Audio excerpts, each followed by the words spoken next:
Magandang hapon mga kabay. So meron pa akong approved repair dito mga kabay, circular saw.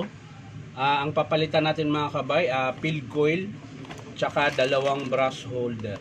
Ayan. So ang part number ng field coil mga kabay, babasahin ko na lang. In1-78802. Ulitin ko mga kabay, In1-78802. Ayan, yun po yung part number ng field coil. Sa brush holder naman mga kabay, ang number niya ay 2. In024450. Ayan.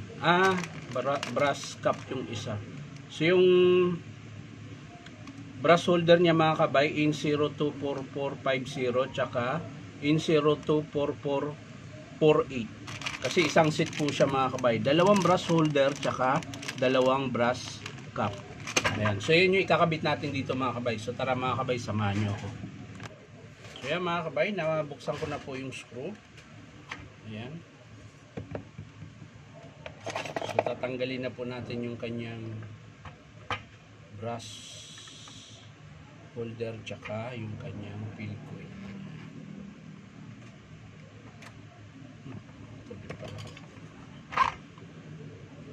So yan, ito yung armature ng mga kabay. Ano ba yan? So field coil lang muna ang ating baklasin.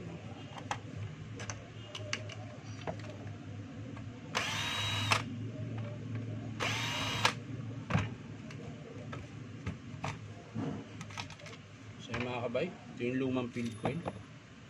Ito naman yung ikakabit natin. Ang kanyang brush holder.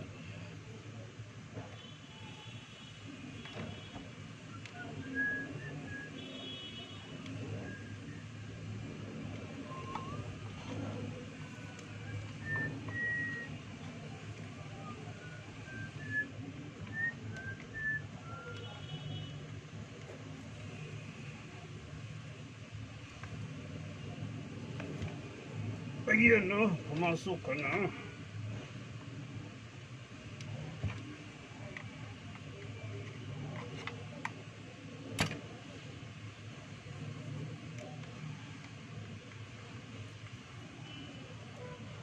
Ayan. So yun na mga kabay, nakabit na natin. Kulang na lang ay yung screw. So lalagyan natin ng, ayun, lulusot muna pala natin ito mga kabay. Yung kanyang wire, ayan. Baka maipit. Ayan.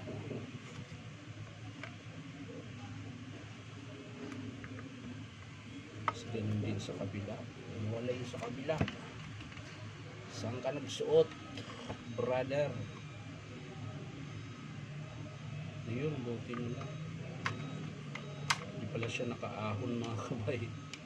Yun.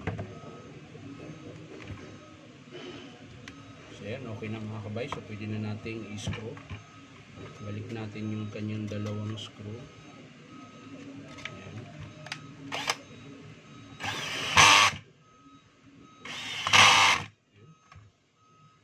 So yan mga kabay, okay na. Balik lang natin yung kanyang baffle mga kabay.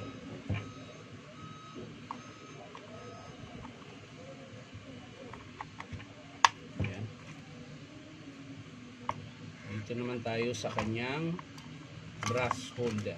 Ayan. So yan mga kabay, kakalasin ko na po yung kanyang brush holder. So sa pagkalas ito mga kabay, sisikwatin mo lang dito. Ayan, pag ganyan. Tapos tutulak nyo palabas. Ayan o, lumabas na po siya. Ganun din po sa kabila mga kabay. Ayan.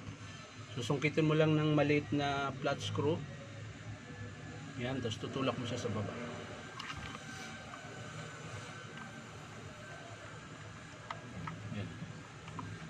Sa pagkabit naman sa bago mga kabay, tutusok mo lang. Ayan. Pag ganyan. Tapos didiin mo lang siya. Ididiin mo lang.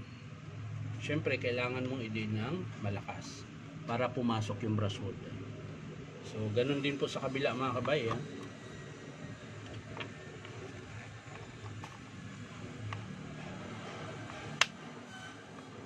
in. Yan. So yan na mga kabay. Okay na yung brass holder. Kakabit na lang natin yung kanyang wire.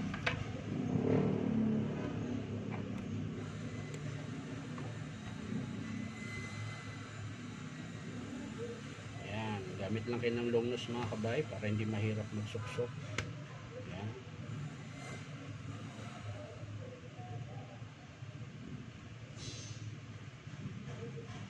Kabilaan din yan mga kabay. Yan. So yan na. Yan na po yung forma niya.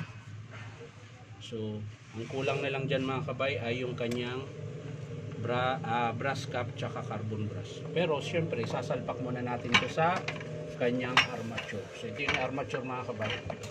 Yan. Sasalpak natin. Pag ganun po.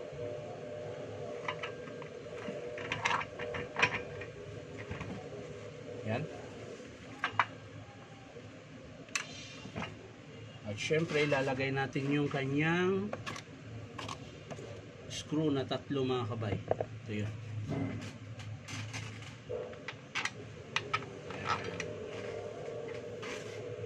So yan mga kabay, na-screw ko na yung tatlo. At yung sa kanyang handle naman na mga kabay, na-screw ko na rin. So ilalagay na natin yung carbon brush niya mga kabay. At yung kanyang bagong brass cap. Ayan. So yan mga kabay, nakabit ko na yung kabilang brass cap tsaka carbon. So dito naman tayo sa kabila.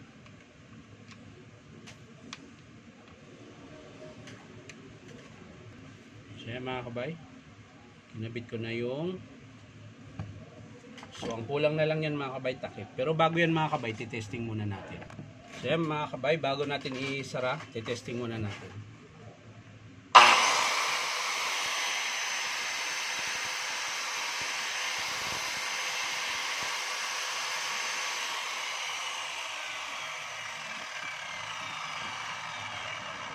So okay na mga kabay, pilquil lang po yung pinalitan natin, tsaka yung brass holder, tsaka brass cap. So isasara ko na ito mga kabay.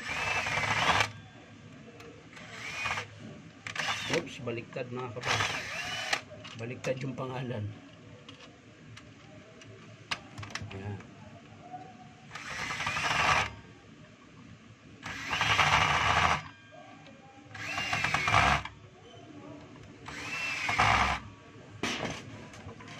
So yan lang mga kabay, maraming salamat sa panonood at pa-like and share na rin po. At syempre po, baka naman po pwedeng subscribe nyo po ito aking YouTube account na Inom Tabay. So maraming salamat mga kabay. Bye-bye!